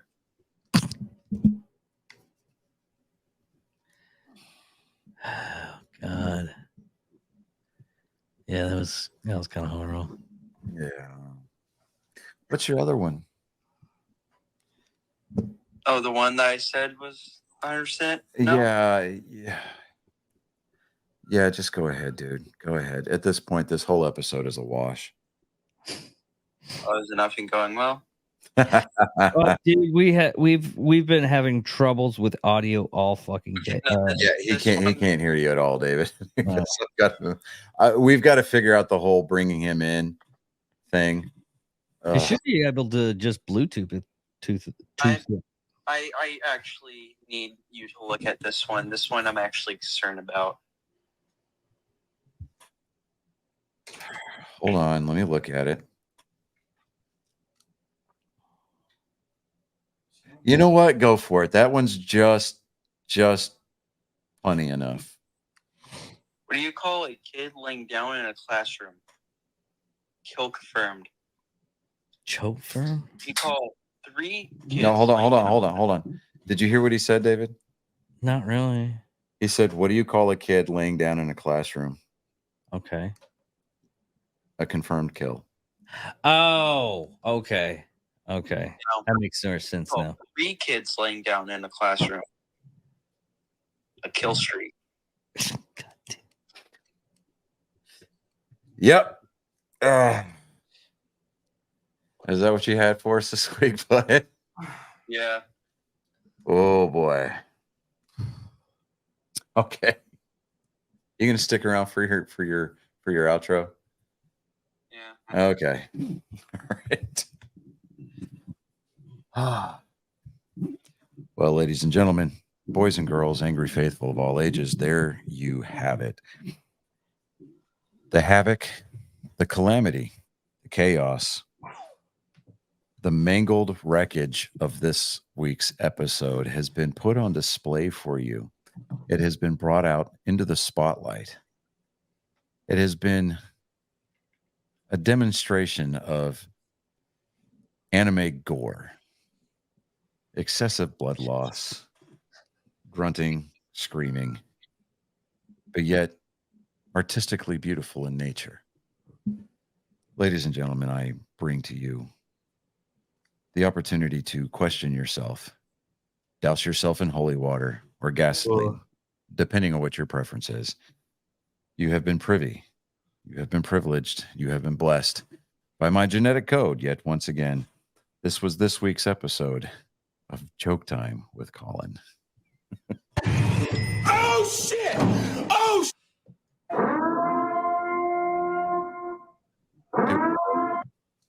I don't know. Should we do like the purge horn? Like, Let me call you after I'm done with the show, okay? okay. No, not you. I'm talking to Colin. Goddamn. I'll talk to you in a minute, bud. All right, later. What I meant. You missed our weekly installment of my 14-year-old coming in and telling highly inappropriate jokes. Yeah, Boy or girl? boy. 14-year-old boy. Yeah. Oh, okay. Okay. No, he was talking about. He was like, "Who's the best Jewish cook?" Hitler. What's the difference? Never mind. I ain't. And he goes, Not his even- next joke was, what do you call a kid laying down in a classroom? Huh? A confirmed kill. What do you call 3 kids laying down in a classroom? Kill Street. Yeah, it's a kill streak. Yeah. I knew it. Sorry. Yeah. I want you to people know I'm not that demented. No, it's okay because we have told jokes on this show that have probably that should have gotten us canceled months ago. Yeah. Good thing we're so low on the totem pole. Nobody gives a shit. Yeah, we can Right? say what we want. Like my boy, the You know, other if you ever run for political office, at some point somebody's going to dig this soundbite out and they're going to hold it over you, and it's going to be your downfall. like a David for comptroller. But anyways, no, the other day we were talking about Yeah. Ed Gein, and we were talking about the uteruses he left around. And he was like, Yeah, that's actually fucking true. first fleshlight, and I was like, oh, you're right. Yeah. And he was like, well, it's wrong. I was like, you're not wrong. You're right. So All right, so football news. Yeah, There's been a couple more suspensions handed out by the NFL. Well, it's not even the suspensions. It's like Joe Burrow just had a calf fuck up. David, I was about to say suspensions and injury news. Oh, okay. Sorry. he stole your The- thunder. With the petition to rename the Washington Commanders back to the Redskins has Yes. reached over 20,000 signatures. Yes. Fuck those Karens. it shouldn't have fucking been like. Yeah, we were talking about that. How Yeah. much they actually, supported the Indian Nation. Exactly. So Who gives a like, dude? Them natives don't care. First Nation don't care. We don't care. Like Yeah. what? Come on, man.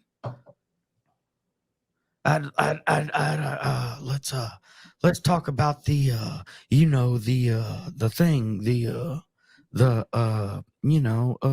Redskins and the thing. yeah. But go ahead, Johnny.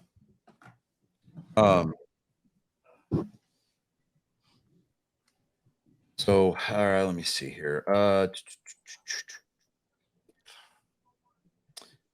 Aaron Rodgers took a pay cut, said, quote, it was the right thing to do. Let me see here. Let me pull up the article on that real quick. Wait. Can I stop us all right now? Yeah, go for it. Do any of us think Aaron Rodgers has it in him to be like Brett Favre No, he should have. Trying his damnedest. or I mean, to be fucking Brady. Like he moved to a different team, and everybody thinks Yeah, he's gonna.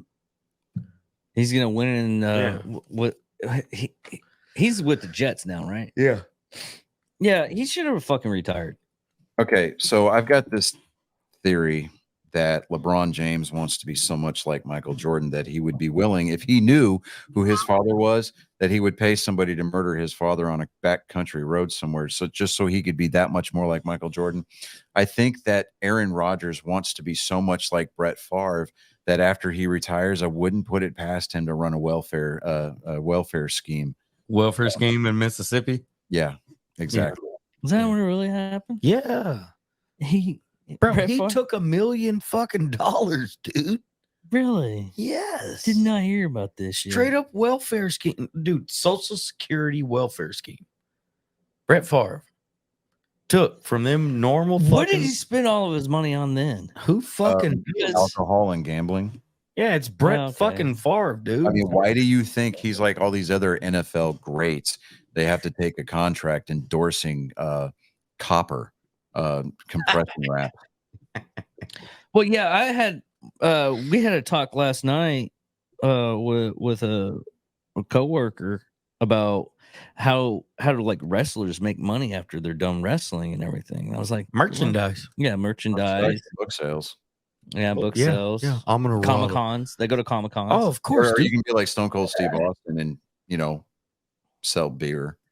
Bro. And it's not even that good. Don't worry. It's Stone Cold Steve Austin. Listen to me right now. If you're listening, you're my favorite wrestler ever, besides me and Mark Calloway. I don't care. But the guy sells beer. Yeah. It's not that good. There's a lot of places that don't sell. Like they end up making because what Cody went to that Family Values brewery for Jensen Atkins. Yeah. His brewery. He's like, man, it was all right, I guess, but You're like, it's not fucking. That's like fucking George Clooney selling tequila. yeah, Hey, it wasn't that good. I had a friend of mine that fuck bought. Casamigos, bro. That shit is trash. Now, Gotta go. George Strait's tequila. Oh boy, that stuff's Bro. yeah, The Codigo? Yeah. but Fire. like, no, Dan Aykroyd's tequila is actually pretty Crystal good. Skull? Yeah, Fuck that shit. That shit's garbage too. I had it. It's actually not that bad. Nah, he should have let the other Belushi sell the fucking weed with the Blues Brothers name on it. Yeah, It'd have made a killing, dude. yeah. Blues Brothers Strand. Dude. They're probably still going to be able to do it. Nah, he doesn't want to let Belushi use the name. Oh, really? Yeah, no. Anyways, Anyway, what so yeah. suspensions? Well, Aaron Rodgers, like I said, he took a pay cut, which is something that Brett Favre didn't do ever. I mean, if I remember right, wasn't there like a time when Brett Favre was contemplating his third retirement, and he was willing to? There was a rumor that he was willing to take like an $11.5 million contract to play backup quarterback for the Vikings. Well, we thought at first he was going to the Saints after the Vikings. And everybody was like, yo, he's going to New Orleans, baby. What? And no, that fell through really fast.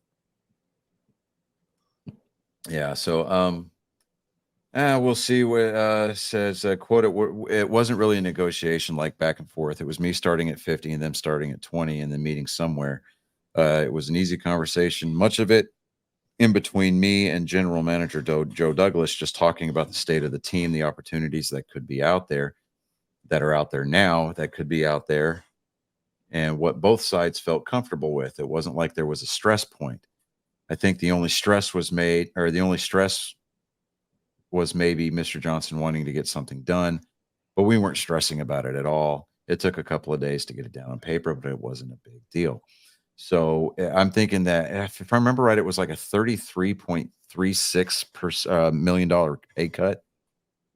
So it was just so that he can open up some cap space, because Aaron Rodgers, I mean, in his altruistic nature, decided when he showed up in New York to, meet and greet with the team for the first time as an official member. He said, I looked at that trophy case, and that Super Bowl III trophy looked awfully lonely.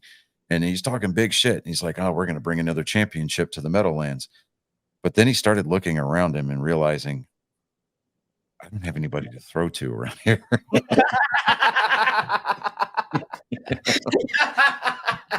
Bro, hit a flat.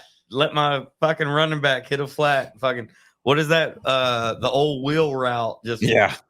like, He's just like, but I bet you that Aaron Rodgers has made more completions in training camp than Dak Prescott so far this year. oh yeah. Look, I'm a huge Dallas Cowboys fan, but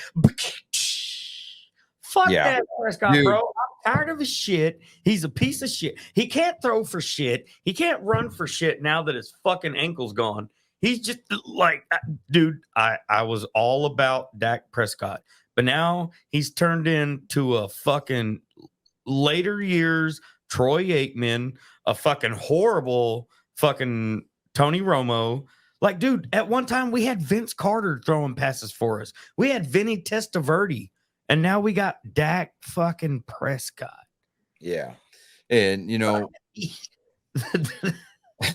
I can't. I'm a huge Cowboy. I love the Cowboys. I love the Cowboys too. Don't get me wrong. I love them till I die. But here's the thing. And I'm going to say this with all the conviction in my heart, and I will stand behind it. This is the hill I'm choosing to die on. But the Cowboys' biggest problem is their owner pretending to be a general manager. Dude, once we get rid of him, and you're going to see it too, just like the Rangers, they got rid of all their prior shit. They put Chris Young, a former ball player, in the GM spot, an executive VP. And look what happened. We got Bruce Bochy, a 3 World Series winner. And it's the same thing that's going to happen to the Cowboys. We need to get rid of fucking dude. I can't stress it enough. Like, and there's so many people. Well, Family just needs to be what owners do, and that's just sit up in the box and look pretty. Sit up there, shut the fuck up, drink your gin and tonic, have your prostitute, and just disappear. Yeah. Like, dude, you're garbage. You've been garbage. First Make of all, your money and pay your prostitute go away money when she gets pregnant. you know, when he first came in, you know, the first person he fired was Tom Landry. No, actually, and that's the big misconception. Tom Landry actually quit. And the reason why is because he saw the writing on the wall. Dude, he knew what was coming though. Yeah, he knew what was coming, but he wanted to save face because the great Tom Landry cannot get fired. I mean, he's like, I'm going to go out on my own terms. And you know what? Yeah. You know, they might have put it on paper wrong, but that's how I've read it my whole life. Is that and that's the way that I've seen it my whole life. But I was I forget where it was. I was reading, and then Babe Loffenberg was talking about it during a Q&A. huge Babe Loffenberg fan? You know, and you know, he was like, yeah, I mean, when Jerry Jones came in, he was promising the world, and Tom Landry said that's not the way that this is going to work. And him and Jerry Jones were butting heads.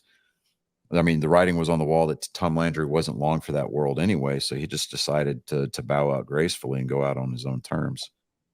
So he quit as head coach, and because Jerry Jones, I mean, and he didn't bother telling Jerry Jones about it. He just said, you know what, I'm done. And then so kind of an Arkansas bitch move. You know, Jerry Jones is like, well, I fired him. So there we go. And that was the story that stuck because that's the story that the Dallas Morning News ran with. Yeah. And I can believe, what was that? 78, 77? No, that was back in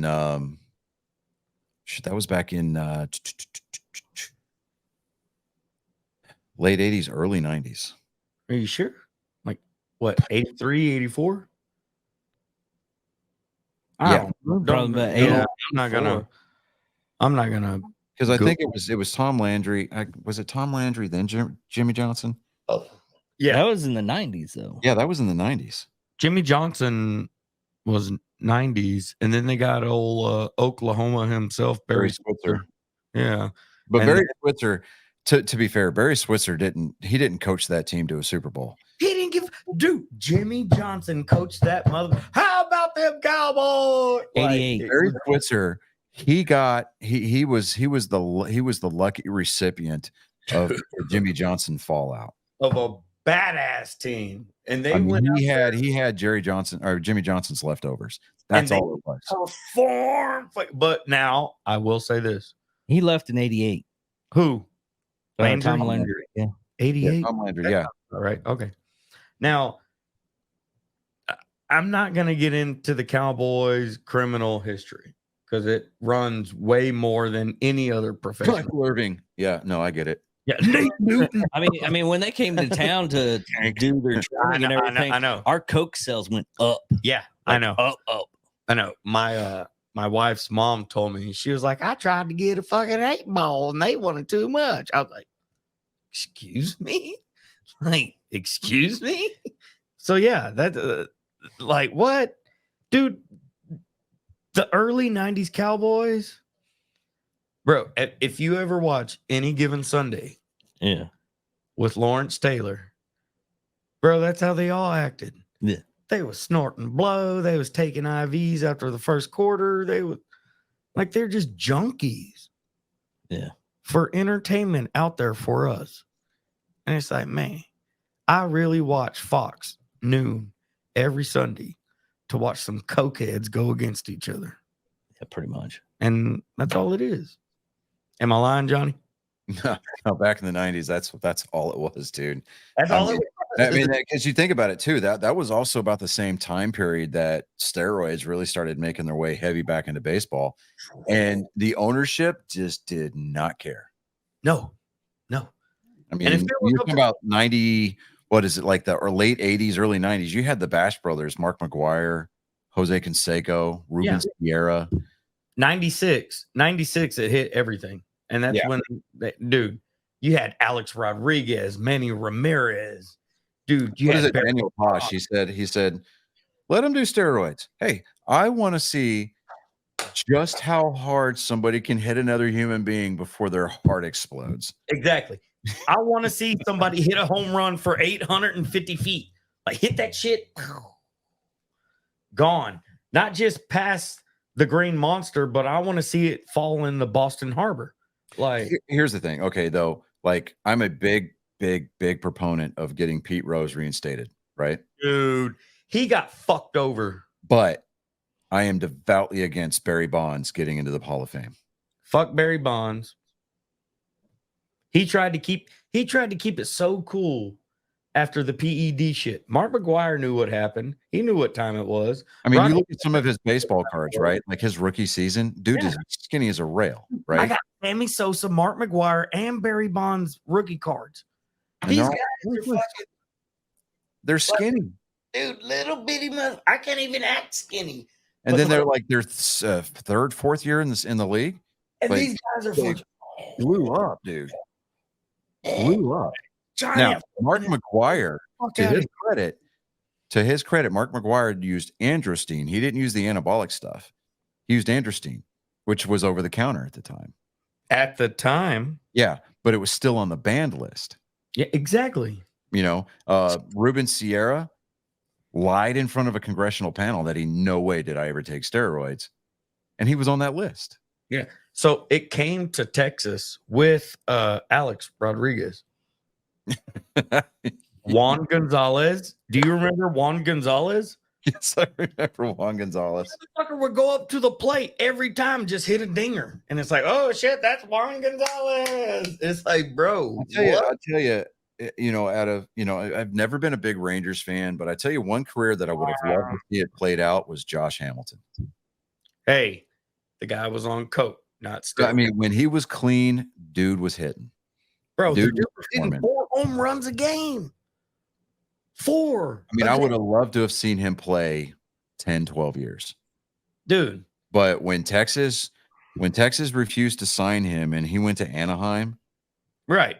That wagon just did. I mean, not only did he not fall off of the wagon out in Anaheim, they didn't have a wagon to begin with. But I remember him leaving, and He I went was with like, CJ Wilson out there. I was like, fuck, he's done. That's it. He'll never be the ball player he was in Texas. Because, you know, Ron Washington sat down with him when Wash was the manager Yeah, because Wash had a coke problem too. when he played for the Cleveland Indians. Mm-hmm. He told him. And I got that card with Wash too when he was Oh, back. now I love Wash though. I love watching him. I mean, he's third base coach for Atlanta now. Fucking great coach, man. The guy knows what he's. I mean, just Fundamentals. incredibly baseball smart. All he does is just push the fundamentals every day. Now imagine you go Moneyball. It's like, I don't know how to place first base, and Billy Bean goes, "Oh, it's easy. Tell him, Wash. It's incredibly difficult."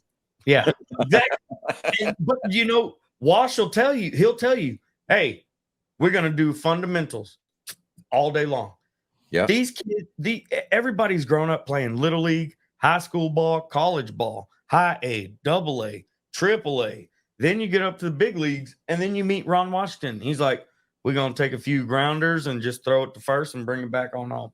Now, I'm a And big you're like, Ted Williams fan. Love me some Splendid Splinter, right? Ted Williams? Teddy Ball Game. You mean Teddy Baseball? He was a horrible manager.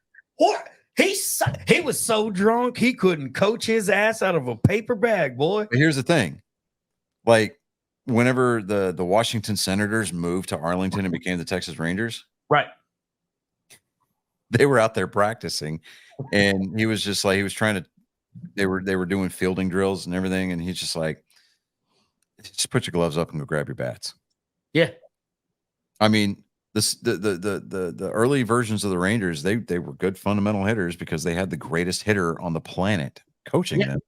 Yeah. And they had you know, not too long after that, one of their managers in the 80s was Bobby Valentine. Oh, And that guy was a total piece of shit. all I've got to say is 2012 Red Sox. That's all I got to say. So Okay. anyway, I'm on lunch break at work, right? At the end of the baseball season. I'm standing in line at the Chicken Express, and they had ESPN News on the TV. When it came across breaking news, I was like, all right, well, what's going on here? And it said, Bobby Valentine fired as Red Sox manager. I am not kidding you, dude. I danced a jig in the middle of Chicken Express on Southwest Parkway. dude, the second we got rid of Bobby Valentine as a manager in the 80s, we finally started doing shit in the 90s. We finally became a team. Like we signed Pudge Rodriguez. We had Pete Incavilla. Dude, at one time we had Jose Canseco. We had Rusty Greer. Dude, we had fucking Jose Canseco taking that line drive off the head for a home run. Yeah. it's a look Dunk right off his forehead. I'm like, bro, gone over the face. bro. I mean, when he wrote that book, Juiced, right? And just literally threw everybody in Major League Baseball under the bus. Complete. His pinup wife decided, you know what? I'm done with you. And she left and sued him for half of the proceeds of the book. And one. Yeah. And won. Because she did it while they lived in Texas, and that's a community property state, folks. Let me see here. DeMar Hamlin padded up for the first time and since his heart attack on the field. So he's actively doing football activities with the Buffalo Bills again. That's Okay. good. Okay. Did they find out what was the cause of his heart attack? It was a compression injury. Oh, okay. What is He that? got hit. Well, so the rhythm of your heartbeat, right? Yeah. He got hit at the perfect time, and it was in between electrical discharges, and Yeah. it caused his heart to hit the reset button. Shut the fuck up. Yeah, No, I'm I've seen boxers do it all the time. Though, Well, I know. I've seen it, dude. He got this It guy was at the exact in the perfect chest, moment. And- perfect moment and everything. He just hit in the chest. Yeah. It's the reason why I like to do like lower body shots instead of like the upper body shots. One, you got that rib cage, so you're just hitting bone anyways. You know how like you feel like when your heart skips a beat, kind of a thing. Yeah. It's that disruption of electrical timing. He got hit at that moment, and that's Like, what caused his like heart a to shut down. tenth of a second, though. I mean, we're talking 1/1,000,000th of a second. Fuck yeah, it'll fuck you up, dude. Yeah. Like, I couldn't imagine like even like doing Well, you know any boxing, MMA, Yeah. jiu-jitsu, anything. Someone could just like Yeah. put all their weight on you at one time, and you'd be like, Well, you remember in hand-to-hand combat training, you get the hammer strike to the solar plexus. oh Same yeah, thing. oh Yeah. yeah. You put the Let me soft to the hard and the hard to the soft, shit like that. Broncos waive KJ Hamler with NFL designation or NFI designation after he was diagnosed with pericarditis. So pericarditis is it's a cardiac thing here. The NFI designation. Let me see here. Non-football illness designation.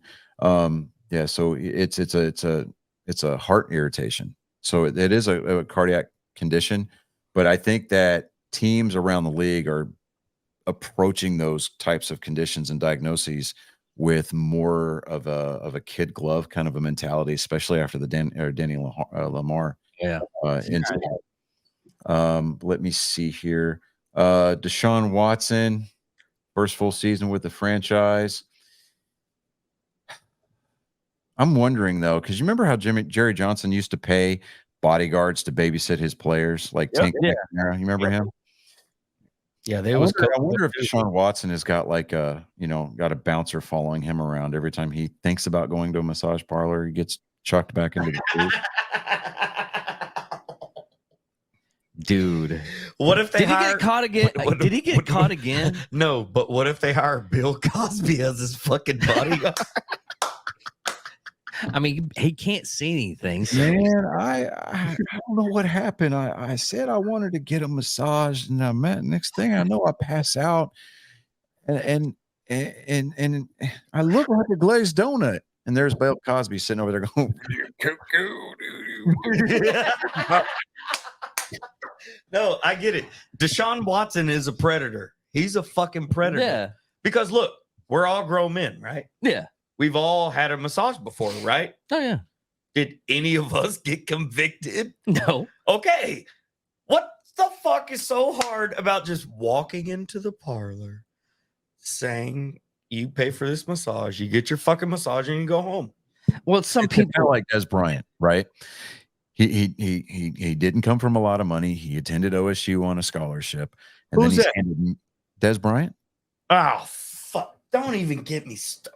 And then he comes in, he gets handed this multi-million-dollar rookie contract with the Dallas Cowboys. And he owes one of the top jewelers in the area $250,000 for a medallion, and he's in debt. And it's like, okay, how like in the military we have to go through financial responsibility classes and budget writing and check writing. I mean, rookies in the NFL, when they go through their training camp stuff, they have to all go to something that's held by the NFL, and they get like social media awareness briefings and stuff like that, right? Domestic violence briefings. But dude, I think it should come as a standard. Like NFL teams need to pay an accountant to handle contracts for players within their first 3 years. Well, hell, Tony Romo, not to say anything about his playing ability, but he lived with fucking roommates for most of his Don't you besmirch the name of the almighty Tony Romo. I'm not. What do you say? What do you say? Don't you besmirch the name of the almighty Tony Romo. Yeah. Oh, Mr. Butterfingers himself had popcorn for you. Hey, it takes a special breed of human being to butcher the hold on a field goal and then walk away with that aw shucks smile on your face. Yeah, his name's Tony Romo. But anyways, I mean, he had roommates and everything for his first couple of years while he's and he had like $100 million contract. Bro, okay, look, I just don't get it because like I was active duty, OCONUS, has pay, fucking separation pay. Yeah. Dude, we didn't give a fuck. There was 9 of us in one shithole. Yeah. And we only had like 2 box springs to sleep on. Not to sound incredibly racist, but it's like when you're in those kinds of conditions, you'll live like a bunch of Mexicans. Bro, hey, look, like, I was like, I'm used to this shit, motherfucker. Shit, little Right? So, it's like you got cinder blocks for chairs, you got yo, a little Tykes, play set for a table. You got a TV stand and a cable box somewhere. And like, you deal with it. You learn, and then black folks are used to living in trailers and shit, just like Mexican folks. But anyways, white folks learn to deal with it real quick.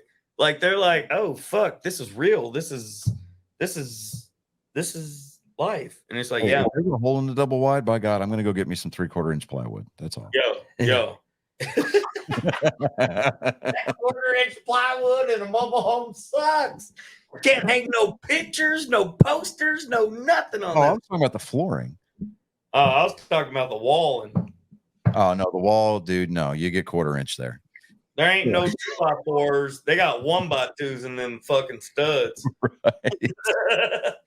Mobile home. So CBS, who is broadcasting the Super Bowl this year, they're teaming up with Nickelodeon, which isn't too much of a reach because they're owned by the same parent company. Paramount Plus. They're going to do they're going to do a simulcast of the Super Bowl. That's a good point. Are they going to have the ooze? They're gonna have the ooze at halftime. Someone's going to. When I'm saying simulcast, we're talking Nickelodeon's going to add the slime graphics and all the confetti and all the extra crap. Oh, have you seen a game with that bullshit yet? yeah, Dude, it was like watching hockey on like 5 minutes. Fox back in the 90s. It was With the glowing puck. straight up. Let me see here. It's like special effects that don't need to be special effects. like Right. A couple more things real quick, and then I'm gonna land this plane because, dudes, it's Taco Tuesday. What do you mean, Spawn? Okay. Spawn the movie was a hell of a lot better than the actual director made it out to be because he was a CGI special effects guy. Yeah. The story itself was you ask Michael J. White, and he'll do on interviews and everything. Todd McFarlane has been put on record as saying that the first live action Spawn movie was a mistake. Hey, Yeah. but it's still Spawn. It is still Spawn. But if they got But the animated series that HBO put out a couple Way of years better. after that was way better. Look, that's like what I tell people. They all right. You guys, everybody's worked up about all these Marvel movies, Iron Man, Ant-Man, fucking Infinity Saga. Dude, go watch some DC comic cartoons. yeah, nowadays, right now, Bro, yeah, I'm telling you, it's 100%. those DC cartoons, oh my God, fucking in there like swimwear, baby. Yeah, Like, Finally got around to watching starting Superman and Lois. yeah. Dude, I'm sold on that show. oh yeah. Tyler Hoekstra, Yeah. great Superman. Like, Did you see that one episode? I think it came out this season. To where guy like gave his son a black eye yes. and put a gun towards Lois. He went in there. It wasn't Superman. It was Clark. And the guy went to go push Clark. Yeah, And he pushes and he's like, what the hell? He's like, don't. it was that scene from Superman 2 at that bar. Yeah. But the end part. Well, I know that we've got a lot of stuff left over we can just kind of hold that over for next week. We've been at this for coming up on 2 hours straight. Yeah. Why? I mean, what's the wrong? only- Are you tired? No, I'm hungry and I'd like to eat my dinner before it gets Yeah, cold. he's got to eat. What's So, wrong? What's wrong? He's in Boston. What are you having in Boston? No, he's in Houston. I know he's in Houston, but he's got all that Boston. Yeah. You know what, motherfucker? Okay, here we go. Don't touch the USS Enterprise. You up, dude? Oh, not the Needler. Not the Needler. Do what? Not the Needler. Oh, yeah. You got more luck eating that USS Enterprise behind you, homie. Oh no, I'm not eating the Enterprise, dude. No, I'm not eating the Enterprise. Well, I'm not eating the Needler. But anyways, this is Nerd Sports episode 119. What are you doing, Johnny? I was about to land the ship, and we're all ready to land. And you're Hold just on, ready let to him beat the land. shit Hold out of on, hold everybody. on, hold on. Johnny wants to whoop somebody's that. I want to watch him whoop someone's that. Not mine. Hold up. All right, David, let's land this plane. Go ahead. All right. Thank you all for watching. Thank you all for listening. This is Nerd Sports, episode 119. Thank you all for watching, listening, or whatever you got. Don't forget to like, subscribe, whatever. And I'm David Dickerman. I'm Johnny Skelton. And I'm Max. Aloha, bitches.